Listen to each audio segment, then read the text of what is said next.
Саламатсыздар ма, құрметті оқушылар. Бүгін біз алгебра 7-ші сынып 6-38 есепті шығарамыз. Бұл жерде ортақ бөлімге x және x, y берілген. Демек, x, y-ті аламыз. X, y-ті x-ке бөлсек, мұнда y түседі. X, y-ті өз-өзіне бөлсек, мұнда 1 түседі. Демек, мұнан x, y-ті 2x-ке өтеміз. 2x, y болады. Минус 3-ті y-ке өтеміз. 3y квадрат болады. Қосу, мынаның өзін жазамыз. 4x квадрат минус 5y квадрат. Тең x, y сол күйінше қалады. Мына жерде ұқсас мүшелерді біріктіреміз. 4x квадрат сол күйінше қалады. 4x квадрат минус 5x квадрат пен минус 3y квадрат қосылып бізде минус 8y квадрат болады. И мына плюс 2xy бар. Міне осы түрде болады. Алымы осы түрде, бөлімі xy болады. Бұл бізде бірінші есептің шығарылу жолы. Енді екінші есепті шығарамыз. Екінші есеп 5a квадрат минус b квадрат бөлінген ab минус 3a минус 2b бөлінген b. Енді ортақ бөлімге a-b-ны береміз. a-б'ны a-б'ға бөлсек 1 болады, a-б'ны b-ға бөлсек мұнда a түседі. 5a квадрат минус b квадрат. Мына екеуін көбейтсек минус 3a квадрат болады. Мына екеуін көбейтсек минус 2ab, алдындағы плюс болып кетеді. Плюс 2ab. Яғни мына екінші бөлшектің алымына мына теріс таңба әсер етеді. Мына оң болса теріс болып кетеді, теріс болса оң болады, сөйтіп ашылады. Тең. Енді ұқсас мүшелерді біріктірейік. Мұнда 5a квадрат пен 3a квадрат бізде 2a квадратты береді. Плюс 2ab басқа жоқ. Минус b квадрат сол күйінше қалады. Бөлінген ab. Міне осы түрдегі бөлшекке келеді екеміз. Бұл бізде екінші есеп. Енді үшіншісін шығарамыз. 6-37-нің үшіншісі 2m бөлінген ax қосу 3n бөлінген bx. Ортақ бөлімге abx-ті аламыз.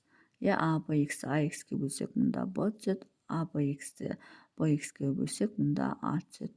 Енді екеуін көбейтетін болсақ, 2bm болады. Қосу, мына екеуін көбейтсек, 3an болады.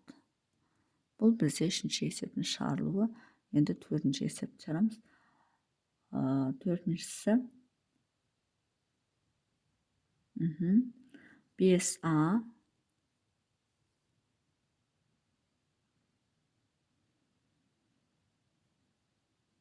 қай есепті шығарып 37-ның арасына 38 шығарып отыр екен. 37-ның үшіншісін қайттан шығарайық. 38-дің үшіншісі. 38-дің үшіншісін шығарамыз. 2b квадрат плюс 3ax бөлінген bx азайту ab қосылған 5bx бөлінген ax. Ортақ бөлімге abx болады. Мұнда a түседі, мұнда b түседі. Енді a-ны көбейтеміз. 2ab квадрат болады. 2ab квадрат болады. Мынан a-ны мынаған көбейтеміз. Плюс 3a квадрат. 3a квадрат x болады. Минус ab квадрат болады. Минус 5b квадрат x болады. Минус 5b квадрат x болады. Тең. Енді ұқсас мүшелерді қосамыз алымынан. 2ab квадрат пен ab квадрат қосылып, бізде ab квадрат болады. Плюс 3a квадрат x болады. Минус 5b квадрат x болады. Бөлу abx болады. Міне осы түрдегі бөлшек болады екен бізде үшіншісі. Енді төртіншісін шығарамыз.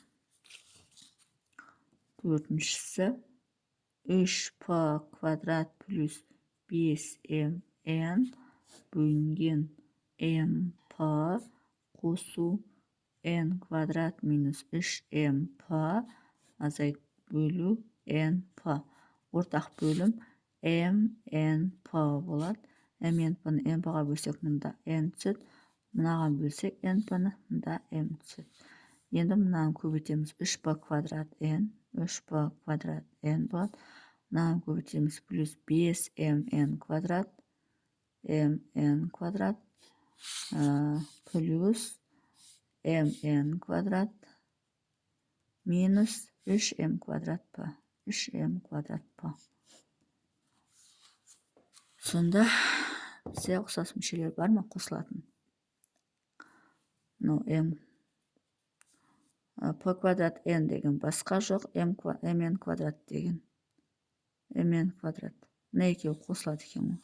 Өйткені мынау да mn квадрат, мынау да mn квадрат. Сонда 3p квадрат n, мына екеуі қосылып бізде 6mn квадрат, минус 3m квадрат. 3m квадрат p. Бөлінген ортақ бөліміз mnp. Сонда бізде төртінші есеп осы түрде шығады екен. Сонымен есептің шығар жолы осындай. Егер есептің шығар жолы түсінікті болса, лайк басып, комментарий жазып, каналыма тіркеліп кетсеңіздер болады.